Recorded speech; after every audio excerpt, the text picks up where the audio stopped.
Saya bukan pelaku, Peggy kekeh sebut dirinya bukan pelaku kasus Vina Cirebon, ngaku rela mati.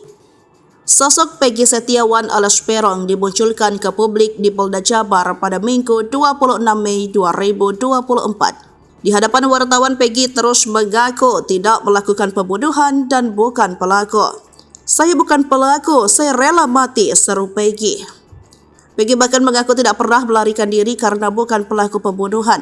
Ia terus mengulang pengakuan bahwa dia bukan pelaku pembunuhan Vina dan Eki Cirebon. Tanya itu saat Kabid Humas Polda Jabar Kombes Julius Abraham Abbas membacakan sejumlah fakta penyidikan terkait perannya.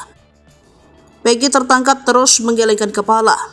Polisi akhirnya menunjuk Peggy alias Peron ke publik. Peggy ditetapkan sebagai salah satu tersangka pembunuhan Rizky dan Vina Cirebon pada 2016. Saat dihadirkan dalam jumpa pers, Peggy alias Peron terlihat menggunakan baju tahanan dengan tangan diborgol ke belakang serta dikawal anggota polisi. Sosok Peggy ini sesuai dengan foto yang beredar di media sosial. Peggy diringkus polisi pada Selasa 22 Mei 2024 di kawasan Kopo, Bandung. Setelah menjalani pemeriksaan, polisi akhirnya yakin bahwa Peggy yang buron selama 8 tahun adalah orang yang sama dengan yang telah diamankan.